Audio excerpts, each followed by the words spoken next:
a gente vai seguir falando dos atos, dos ataques que aconteceram no dia 8 de janeiro, porque a CPI distrital aqui de Brasília ouviu hoje uma pessoa super importante, uma pessoa muito chave nesses esclarecimentos, que foi o ex-comandante de operações da Polícia Militar, né? O Jorge Eduardo Naime foi ouvido hoje pelos deputados distritais, e nesse depoimento Naime disse, primeiro a gente vai destacar um trecho desse depoimento em que Naime falou que conversou com alguns dos manifestantes que estavam em frente ao QG do Exército, e um desses manifestantes chegou a dizer para ele que acreditava em ETs, extraterrestres, e que esses extraterrestres iriam ajudar o Exército a tomar o poder. Vamos ver o que foi que disse o ex-comandante da PM. Eu tive algumas vezes no acampamento, conversei com algumas pessoas, escutei assim, relatos que eu falei assim, cara, não é possível que essa pessoa está me falando isso. Eu teve um que me abordou um dia lá, que ele falou para mim que ele era um extraterrestre, que ele estava ali infiltrado e que assim que o Exército tomasse, os extraterrestres iam ajudar o Exército a tomar o poder. E olha, ainda nesse depoimento aí que Naime fez hoje na CPI distrital, ele também relatou sobre um outro episódio. Disse que o GSI, que é o Gabinete de Segurança Institucional, impediu a Polícia Militar de retirar alguns manifestantes bolsonaristas que estavam concentrados em frente ao Palácio da Alvorada. Isso já na gestão Lula. Foi o que disse nas vésperas, na verdade, da posse, corrigindo a informação. Ele disse que esse acampamento estava montado em frente ao Palácio da Alvorada, às vésperas da posse de Lula, e ele tentou retirar esses manifestantes do Palácio da Alvorada e foi impedido pelo Gabinete de Segurança Institucional, pelo GSI. Vamos ver esse outro trecho do depoimento do ex-comandante da PM, hoje na CPI distrital. Quando o presidente Bolsonaro começou a fazer aquelas aparições dele lá no Palácio da Alvorada, quando o presidente Bolsonaro começou a fazer aquelas aparições dele lá no Palácio da Alvorada, né? E aí ali tem uma área reservada, que é uma área de segurança quando ela está fechada ao público. Mas ali é uma área de servidão do governo do Distrito Federal. E quando aquilo é aberto ao público, ela está sujeita à fiscalização do Distrito Federal, tanto do Detran, da PM, da Polícia Civil. E aí, em certa feita dessa, o GSI fechou, né? Abriu para o público, né? E foi bem próximo da posse. Eu tinha várias delegações de outros países, hospedadas inclusive no Blue Tree, né? Recebemos várias reclamações no 190, e aí eu estava numa reunião, eu saí da reunião e fui lá para poder ver, né, o que estava acontecendo, se eu precisava botar policiamento, se tinha algum risco, né? E aí eu fui acessar a área onde toda a população estava acessando, eu devidamente fardado, com viatura caracterizada, com um patrulheiro do meu lado, que pode ser testemunha que eu estou falando, quando eu fui abordado por um soldado do Exército, né, que botou a mão no meu peito, me proibiu de entrar, né, chamou uma guarnição do GSI, vieram mais ou menos uns 15 do GSI, a comando do capitão Roma, e aí a população já veio correndo atrás deles, né, e aí ele... Começou um sargento lá a falar comigo de uma forma totalmente fora do conceito militar, né, apontando o dedo na minha cara, me mandando sair, e aí a população já começou a me xingar, a população já começou a me chamar de vários nomes lá, e aí eu fui colocado para fora da área, sob gestão do GDF, pela equipe do Coronel Roma do GSI. Agora foi o que disse, então, o ex-comandante da Polícia Militar. Wilson, quero começar contigo agora. Sobre esse depoimento, quando ele fala sobre a questão dos ETs, eu confesso que eu lembro um pouco daquela música do Raul Seixas, né? Me lembra aquela música, né? O seu moço do disco voador, né? Me leve com você para onde você for, né? Grande Raul Seixas. Essa música... É engraçado que o Raul Seixas nunca foi tão lembrado, né? Essa música, inclusive, faz referência também à pandemia de Covid. Mas, assim, esse depoimento, ele confirma uma das teses sobre o 8 de setembro, que houve leniência de integrantes das Forças Armadas, né?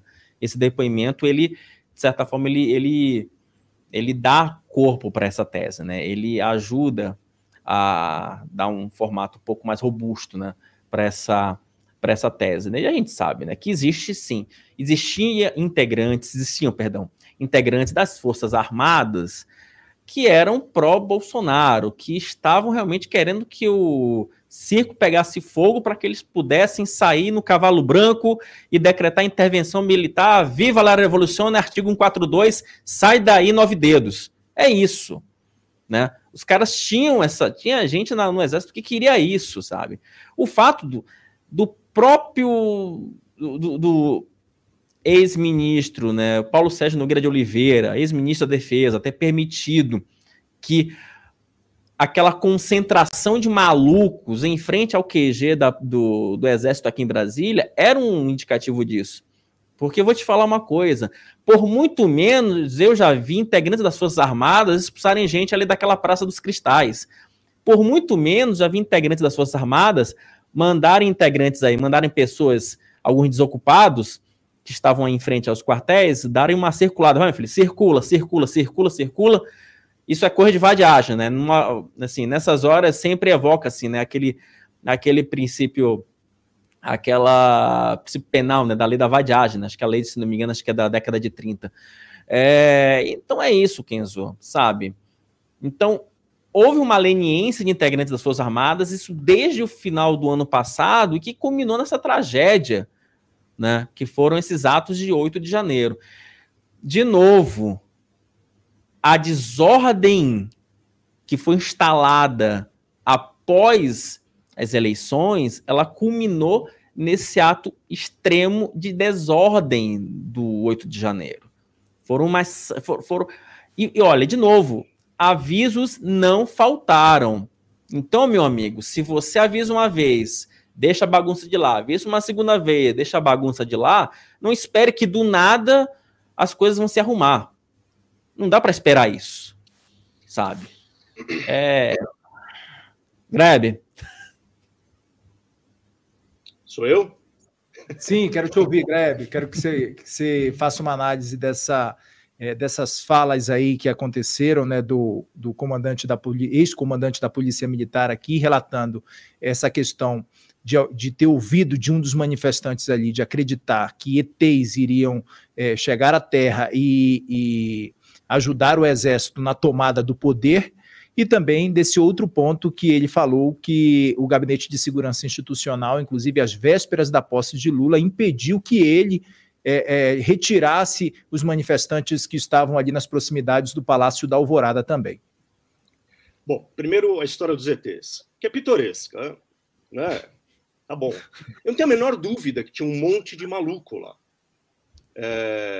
Inclusive, entre os presos, tem sido mencionada a necessidade de relaxar algumas prisões e tudo mais, porque foi identificado que entre os presos tem gente com distúrbios psíquicos, né?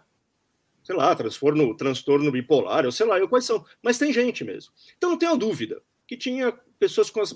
Agora, repito, não podemos transformar este episódio na seguinte história: um grupo de loucos se reuniu ali e, sem que ninguém do mundo político tivesse inspirado, insuflado, empurrado, né, foram lá e fizeram essa barbaridade.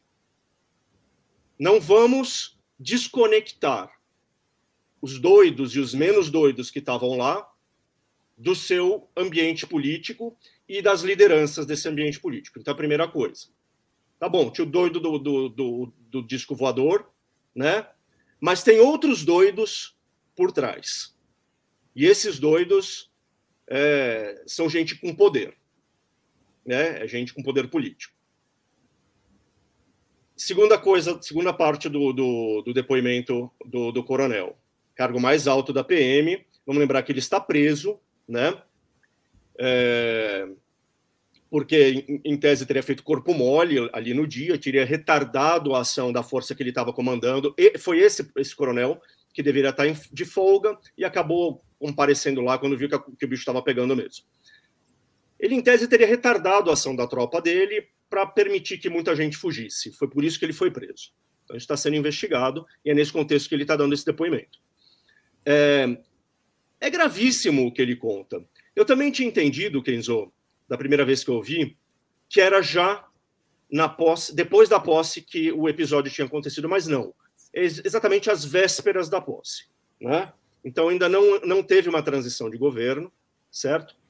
E o que ele diz? Que o exército estava agindo como se fosse realmente uma instituição com o poder de impedir a polícia do Distrito Federal numa área que está sob o comando do Distrito Federal. Já tinha uma situação de exceção ali. Ele conta, olha, ali onde estavam as pessoas é uma servidão do Distrito Federal e, portanto, é a área em que a polícia militar do Distrito Federal deve acontecer. O Exército não deixou. Isso é exceção. Ele impediu a força que tinha a competência para atuar ali de atuar. Isso é um absurdo.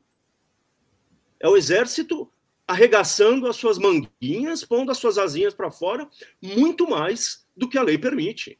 Isso é ilegal. Isso é uma truculência, uma violência. É um ato que o Exército não... Então é de extrema seriedade isso que ele está contando. É muito grave esse depoimento, né? Não é só que o GSI estava ali ajudando, tinha simpatia pelos acampados. Não, ele se julgou no direito de passar por cima da prerrogativa legal da PM do Distrito Federal para ser amigo dos acampados. Então é muito grave.